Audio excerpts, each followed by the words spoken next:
Do il buongiorno a Luigi Brugnaro, prima erroneamente l'ho chiamato Carlo, il sindaco di Venezia. Noi moderati, buongiorno Brugnaro. Buongiorno, buongiorno a tutti voi. Allora, parto da lei, anche per chiederle nella sua doppia veste quali sono le preoccupazioni da sindaco, visto quello che è il consumo energetico di una grande città come Venezia, e dall'altra parte anche sul tema dello scostamento di bilancio, se lei è sulla linea di Matteo Salvini oppure meno. Beh, allora, questa crisi energetica riguarda le aziende, riguarda i privati, ma effettivamente, come diceva lei, riguarda Infatti anche le potremmo chiamare le nella città. tripla veste, perché lei è anche imprenditore. Sì, e questa è una delle cose che ci preoccupa di più, ovviamente. Noi, per esempio, a Murano ormai le fornaci sono tutte chiuse, perché gli imprenditori stanno lavorando sotto costo, ma fra un po' si fermeranno le fabbriche. Le aziende energetiche, la carta, insomma, chi fa i trucciolati, insomma ci sono la filiera dell'agroalimentare, insomma stiamo davvero in un brutto guaio. Diceva cosa abbiamo fatto in città. Beh, noi per esempio avevamo efficientato il bilancio anche in città metropolitana, abbiamo già fatto una misura che toglie in qualche modo gli affitti alle società sportive nelle strutture pubbliche. Noi sono 3 anni che interveniamo e siamo intervenuti anche grazie a dei risparmi che abbiamo fatto in bilancio. Io più volte sono stato accusato dal partito della spesa, lo chiamo io, che è trasversale, attenzione, non sto accusando nessuno, è proprio una mentalità, cioè la cicala e la formica, le cicale cantano e suonano. Poi quando arriva l'inverno chiedono aiuto alle formiche. Noi avevamo fatto formica e qualcosina siamo riusciti a dare. Adesso il problema è davvero grave.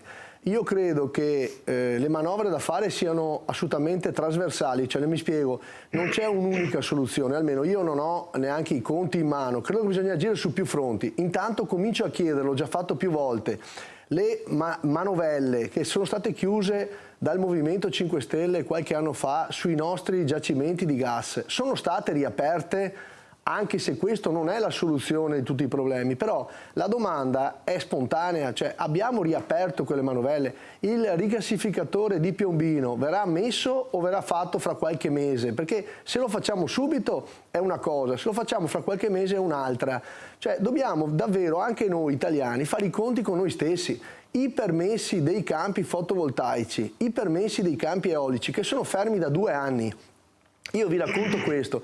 Una delle mie aziende, del mio gruppo, ha un'azienda agricola in Toscana. Abbiamo un laghetto di 2 ettari che serve per irrigare i campi. Da 1 anno e mezzo la mia azienda ha fatto domanda di approfondire sto laghetto. Nessun problema, cioè nessuno ha detto non te lo facciamo fare perché è una cosa assolutamente tranquilla. Cioè, 1 anno e mezzo che aspettiamo i permessi per un problema burocratico, non di volontà politica. Dobbiamo abbattere la burocrazia, siamo troppo lenti. Cioè, ma proprio il paese è lento e non credo, non sto dando la colpa a nessuno, ma se non prendiamo l'occasione adesso, oltre che a dire, ho sentito il suo interlocutore prima e sono d'accordo con lui, cioè è la coperta corta, se la tiri da una parte ti scopre dall'altra, sono totalmente d'accordo con lui. Difatti dobbiamo secondo me agire probabilmente su più fronti.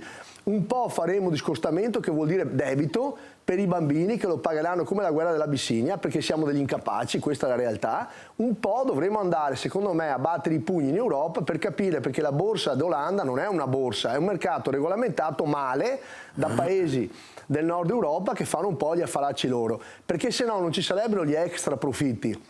Ci sono extra profitti perché qualcuno sta imbrogliando le carte e non sono le aziende energetiche, attenzione, perché queste sono bollette, vengono date dalle leggi, in questo caso sono leggi europee, dobbiamo rivedere quel tipo di trattati. E poi, su questo Salvini ha ragione, io sono meno d'accordo con gli scostamenti a gratis, così alla grande, come se fosse niente, però ha ragione sul fatto che se si sono volute fare le sanzioni alla Russia è giusto che tutta l'Europa se ne faccia carico, non è che poi paga il conto sempre quello che produce l'insalatina in Veneto o il prosecco, cioè dobbiamo decidere che se è una politica europea, io condivido le sanzioni alla Russia, condivido assolutamente il patto atlantico e le scelte che abbiamo fatto, però poi dobbiamo appunto responsabilmente sapere nel quadro internazionale condividere anche queste responsabilità. Credo di aver diritto di dire una parola. Cioè, allora, noi moderati partecipiamo, siamo una delle 4 forze del centrodestra. Onestamente io non vengo in una trasmissione pensando di attaccare questo o quello. È vero che non sono un politico di professione, non lo faccio bene. non mi sembra corretto però parlare di una persona che non c'è. È vero che siamo in campagna elettorale, però stavamo parlando del gas, sarebbe bello fermarsi alle soluzioni. Io conosco Francesco Boccia e so la sua intelligenza, però qui non c'è Salvini e non può rispondergli, ha fatto delle accuse gravissime. Io insomma riterrei, cerchiamo di restare sulla soluzione dei problemi che gli italiani vogliono. È per quello che sono andato nel centrodestra, Francesco. Non si può continuare sempre a creare risse. Probabilmente la prossima volta che vedi Salvini ieri abbiamo avuto un autorevole esponente della Lega, il sottosegretario all'economia Federico Freni. Con rispetto soltanto, l'Europa è un progetto che abbiamo tutti, che l'Europa abbia delle distorsioni, quando qualcuno lo dice sembra che sia un nazionalista, stai ammettendolo anche tu, da persone ragionevoli. Allora io dico, ragioniamo insieme, adesso c'è la campagna elettorale, mi rendo conto, ognuno cerca i propri voti, le cose, però io continuo a essere un inguaribile ottimista, bisogna che se noi creiamo delle fratture troppo profonde, poi non riusciamo più a parlarci fra un mese e mezzo, quando sarà il momento. In Europa oggettivamente ci sono delle distorsioni che vanno messe a posto. Adesso fa la storia di chi c'è, non è che proprio l'unico che può dire che non c'ero ero io, come tu sai, perché io sono un imprenditore, vengo da un altro mondo. Adesso portiamo un po' di serenità in politica, anche in campagna elettorale, proviamo a rispettarci un po'. Brugnaro, poi oltre alle bollette, poi mi dice anche qual è una proposta di noi moderati e poi chiudiamo, anzi me lo dice magari dopo per quanto riguarda il governo di larghe intese, ecco. No, io allora dico questo, insomma è abbastanza evidente. Allora, adesso abbiamo appena sentito l'esempio di una non chiarezza. Sto dicendo da prima, magari noi esercitiamo i toni, alla fine viene fuori che la proposta è non paghiamo le bollette. Siamo d'accordo, le aziende, quelle energivore soprattutto, perché bisogna fare probabilmente, adesso il populismo per prendere voti va bene tutti, soldi gratis a tutti, però è una proposta questa che è di buon senso, cioè noi non possiamo far pagare questa enormità di cifre a commercianti, a persone in difficoltà, ad aziende energivore. Magari faremo una priorità evidentemente di questi ristori, ma dobbiamo assolutamente andare incontro. Allora, se ragioniamo così, forse la smettiamo di dire la destra prende a sportellate l'Europa, se poi diciamo però dobbiamo fare un ragionamento insieme per andare in Europa di fatto a trattare delle condizioni che non ci convengono. Cioè non capisco perché dobbiamo... Poi dico ai cittadini che mi ascoltano, se votate Coraggio Italia, noi siamo una forza di centrodestra, molto moderata e molto pratica, noi siamo pragmatici. Io sono considerato dai miei alleati di centrodestra il draghiano del centrodestra. Io ho votato Draghi tutta la vita, fino alla fine, l'ho proposto addirittura per presidenza della Repubblica, per cui non è che il centrodestra debba essere una caserma. Brugnaro, lei lo farebbe un governo con Boccia? Assolutamente libera e democratica, per cui se i cittadini mi daranno i voti, ci daranno i voti, noi saremo quelli che difenderanno proprio. Ha fatto finta di non sentire la mia domanda. Brugnaro, lo farebbe un governo con Boccia o no? Governerà il paese. Ma io con Boccia sì lo farei il governo, è lui che probabilmente non vuole mettersi, perché in campagna elettorale dirà mamma mia i voti della destra. Io invece con Francesco Boccia lo farei sempre, probabilmente avremo qualche discussione, ma non credo sarebbe così grande. Guardi, se togliamo quella parte ideologica che non è la sua tra le altre, perché lui deve fare la parte adesso, ma lui non è ideologico, ci sono delle spinte estremiste a destra e a sinistra che dobbiamo sconfiggere. Io faccio parte di una coalizione di centrodestra perché credo che in questo momento all'Italia sia molto più conveniente. Sapete perché? Perché con loro certe cose che magari vorrebbe anche Francesco e qui non può dire, le si può fare. Io amministro Venezia da 7 anni col centrodestra e mi trovo benissimo perché le cose che noi diciamo a Venezia effettivamente comandiamo noi. Cioè a Venezia comanda la lista noi moderati, la lista insomma fucsia. E qui le cose si fanno, abbiamo fatto un termovalorizzatore detto prima ai cittadini e poi l'abbiamo fatto. Ma io non mi alzo la mattina a fare polemiche tutti i giorni.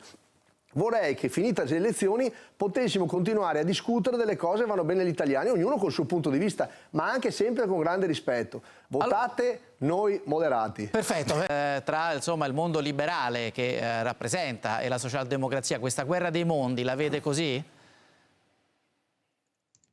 Sì, sì, io penso che abbia ragione il professore, effettivamente io la trasformo in cicale e formiche, un po' diversa, ma insomma perché do un valore sempre molto concreto alle cose.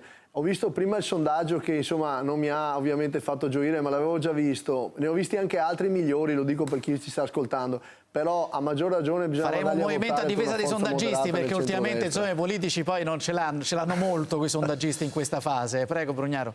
No, ma io non ce l'ho con i sondaggisti, dico solo che per esempio se dobbiamo andare in Europa, diciamolo chiaramente, perché con Francesco ci possiamo confrontare su tutto sempre in modo garbato, però diciamo che in Europa insomma, possiamo metterla in modo diverso, ma sta sbagliando. L'ha detto prima l'esperta che lei ha in studio, io concordo con lei. Non ne sta imbroccando una l'Europa, è troppo lenta e il tema è il voto unanime. Dobbiamo vedere se siamo capaci o no di togliere il voto unanime, perché questa roba dell'unanimità non riesci mai a mettere d'accordo nessuno.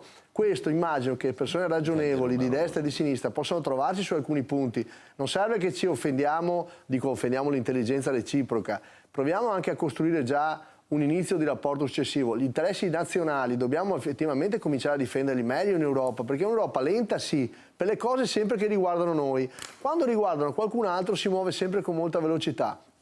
Vediamo se almeno in questa occasione riusciamo veramente a gestire la nostra fratellanza, il nostro spirito nazionale, nord, sud, est, ovest, destra, sinistra. Proviamo a immaginare delle cose che raccolgono i nostri interessi, insomma. Cioè, cominciamo a estrarre il gas. C'era Trovati che voleva dire una cosa? Era chiuso.